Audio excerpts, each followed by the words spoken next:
I'm Zachary Conover, the Director of Communications with End Abortion Now. Just want to say on behalf of all of us here at End Abortion Now, thank you so much for your support of this ministry and all that God is doing through us for His kingdom to protect life and to advocate for justice for the preborn.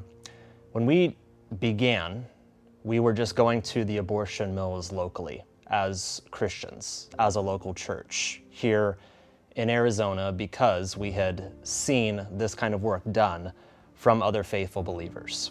And so we started to go.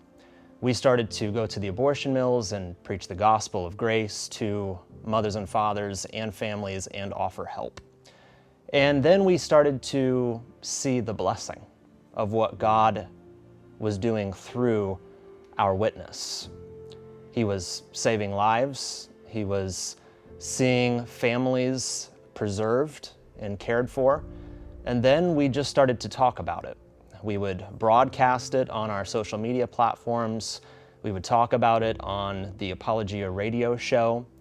All that God was doing amongst us here as a small body of believers in Arizona. And then all of a sudden, we began to be inundated with messages and comments and questions from other local churches across the country and even nationally as to how they could begin doing this very same work where they were.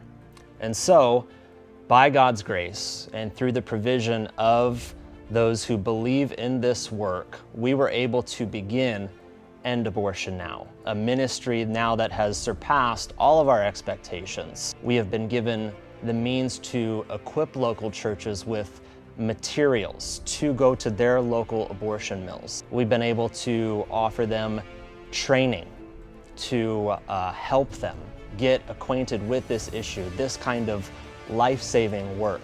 So that's where we came from. That's how everything started. We took this message not just to our local abortion mills, but also to our local city governments, and we proclaimed the gospel to them as well and called on them to uphold life. And now where we're currently at is that we have raised up and we have been at least contacted by and equipped about 800 local churches.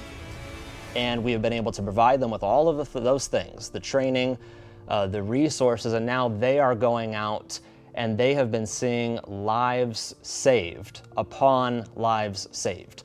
60 babies saved, 200 babies saved, almost 300 babies saved as a result of their faithfulness.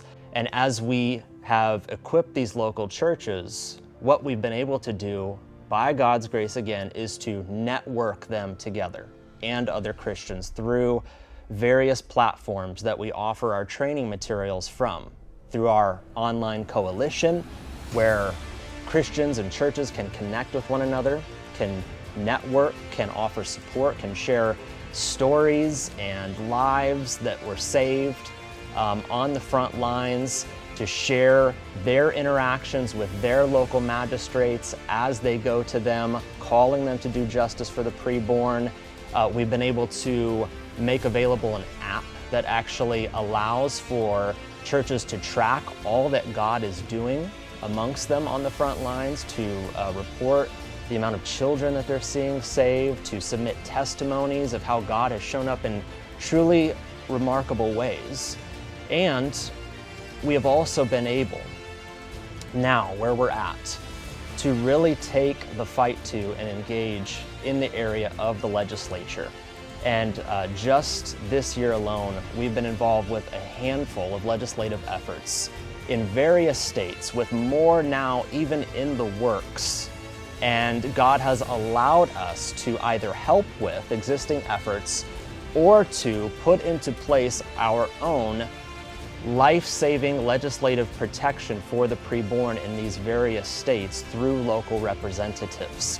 So bills that would criminalize abortion, bills that would provide equal protection for our preborn neighbors in the womb. Godly and righteous legislation is being put forward now. But where we are going in terms of the future, and really what we're calling on you for, especially upcoming in this next year, is a couple of things. Number one, continue to pray for us as a ministry. If you're able to support our work, we are eternally grateful to every single one of you who support us financially, who have committed to partner with us in that area. We cannot thank you enough. There's no way to quantify the impact that you are having by partnering with us in this all-important work. But we need your support, we need your prayers, and really this up-and-coming season, this next year, we need Christians knowing that these types of events are going on, these types of legislative pieces that protect life are being put into place. And so we need your help in mobilizing one another, in pulling our resources together and showing up to these events as they happen across the country. We need you present and accounted for if a bill is going in some place. And that's really what our resources aim to do, is connect us all together and get us running in the same direction. And so as we move forward, we just want to invite you to continue to come along with us in this fight. Continue going to the mills, continue engaging the culture with the clarity of the gospel in this issue, that this is murder, that it's an issue of the heart, and that the gospel of Jesus Christ is the only hope that we have to end it. And we look forward to the future and all that God will continue to do among us. Thank you for watching.